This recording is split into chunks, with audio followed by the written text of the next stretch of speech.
Canadian consumer confidence did drop in October as the growing east-west divide continues to deepen. For more on this, we are now joined by Frank McKenna, former Canadian ambassador to the United States and deputy chairman at TD Bank. Welcome. Nice to see you again. Thank you. Thank you. I want to first get your take in terms of the growing divide between the east and the west. People kind of put it aside following the elections, but then we had news that McKenna is re-domiciling to the United States. What's your view in terms of what this really looks like today? Yeah, so I'd separate them out a little bit. First of all, in the case of McKenna, as Freud once said, sometimes a cigar is just a cigar. In this case, I think they're leaving for business reasons. A lot of their assets are down there. Their CEO is down there. I don't think this is part of the political mix. But there's no doubt that the country has some pretty sharp divisions. And it's not dissimilar to some of the tribalism taking place around the world as people are a little sick and tired of being sick and tired, and they start reverting to looking after their own causes and circling the wagons. I find Eastern Canada, the Maritimes, feel somewhat alienated and isolated as well. And I know in Quebec there's similar conversations. But it's out west that I see it most acutely. Alberta has suffered now for several years. I think they have lots of fingers to point, and the government of Canada is one of the people at the other end. And I think they're quite angry at Canada and the country, at Canada and the government of Canada. Well, and I suppose as well, you know, we talk about this in terms of the length of time. It's been a number of years now that Alberta has been facing this difficult situation. And you know, I think that for a lot of citizens, at some point you can't keep going any further. And even though in Canada's situation might have been, you know, a company-specific story, you know, if it was so attractive to continue to stay in Canada, I believe that they would have. Yeah, fair game. But you're absolutely right. People in Alberta have a right to feel frustrated. They've been an engine of growth for Canada, both the national GDP, but also in creating jobs for tens of thousands of other Canadians. And all of a sudden, they're confounded in trying to get their oil to market. They're still lifting oil out of the ground. They're just not selling it for its appropriate price. And as a result, all Canada loses and Alberta loses big time. And we've talked about this before. As much as $30 billion a year is being sent literally in Brinks trucks down to the President of the United States from Canada. And it's a transfer of wealth we don't need. And so I understand that frustration acutely.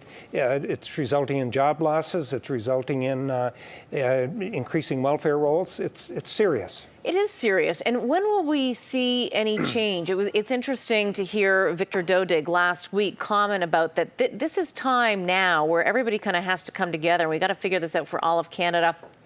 You, chairman at TD Bank, how do we get to a consolidated Canadian solution as opposed to continuing to go down this path of job losses and companies leaving? I wonder if there's going to be more companies out of Alberta that leave. But how do we get everybody on the same side? How frustrated are you? Yeah, well, very frustrated. I think he was spot on the money.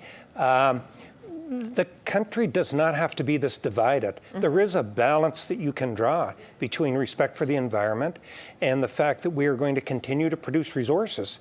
But we need to get the right economic rents for those resources, and we need to get them to markets. Certainly getting them to tidal water is imperative so that we get world prices, but we're also confounded in trying to get oil into the United States through other pipelines. Keystone XL is still being hung up in Nebraska and Montana. We're seeing Enbridge number 3 being hung up in Minnesota. At every turn, Alberta particularly is frustrated in trying to do what is in the national interest, and that is to create as much wealth for the country as possible. And at some point as Canadians, we have to stand up and understand Alberta's problem is our problem, and that we should all be on the same side. So then what do you say to the leadership of Canada right now? That, of course, the Liberal minority government. What do you say to them? Well, number one, on Trans Mountain, I think the die is cast. They've made a commitment. They bought the pipeline. 2,200 people have been hired in the last week or two. They're committed to building that pipeline. I believe they will build that pipeline. But I think they also have to change their rhetoric and show much more understanding about Alberta's situation and find other ways to give voice to Alberta's aspirations particularly. I know that Saskatchewan includes itself in that, but their problems are in many cases different, involving crop failure or difficulty of getting crops to market, or potash markets and so on, as well as their energy markets. So I think that the Government of Canada has to understand these are legitimate grievances and frustrations, and take them seriously, listen attentively, and speak to the concerns. But what's interesting about that is that for a number of years now, the Liberal government has said, we understand and we hear you. But we haven't seen the actual action, have we? Unless I'm wrong. So at what point do we all say, where is the action to prevent this from continuing? I mean, we understand that they understand, and we've heard that time and time again. But if TD chairman at TD, former ambassador, if you don't do what you say you're going to do, you don't have the job. Well, I think that's the view in Alberta. I think they don't think that action has followed the words. To be balanced here, a lot of the obstruction is coming from courts, who, in my view, candidly have overreached their mandates in many cases and continue to put obstacles and burdens and obstruct the will of the people as expressed through political leadership, duly elected leadership. So it's very frustrating. If you're in Alberta at that end, it's very frustrating. It's somewhat frustrating, I think, at the Government of Canada level as well, who believe they're doing the right things but aren't getting the results for it. As a federal government, though, don't you need a stronger national policy of sorts for implementation? Yeah, it's a tricky country to govern because there are constituencies in the country that have a very different view. On this one, I come down exactly where you seem to be coming from. I think we have to show national leadership.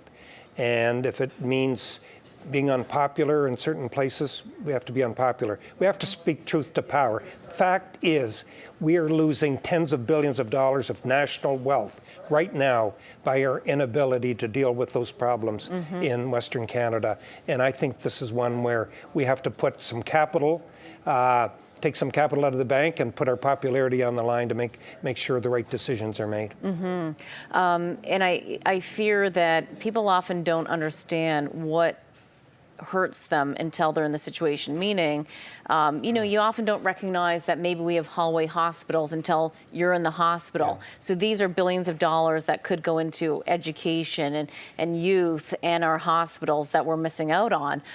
Maybe it's not a big deal today, but 3 years down the road, it could be very big. Look, this is a very emphatic point that you're making. This is money out of the pockets of ordinary Canadians. It involves better health care, better paid nurses and teachers. It involves municipal services. It involves possibly tax reductions or at least balanced budgets. We're talking about a massive transfer of wealth from the pocket of Canadians to the United States of America.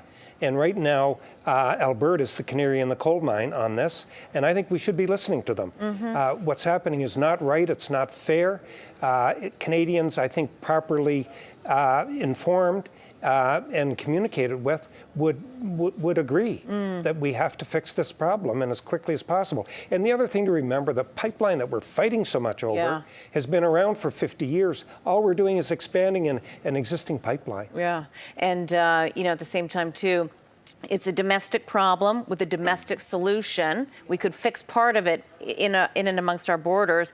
And at the same time, as it relates to the United States, great partner, of course, but we don't even have USMCA yet for the new NAFTA. We don't. That's true, and we went through heck to get it, and had to make concessions which we didn't want to make, but which I think have resulted in a pretty good deal. I think, by the way, the news on that is encouraging. I think that we'll get it out of Congress and passed in Canada, Mexico, and the United States in the not too distant future. Okay, not too distant future. Frank, great to see you. Thank you. Thank you. That's Frank McKenna, former Canadian ambassador to the United States and also deputy chairman at TD Bank.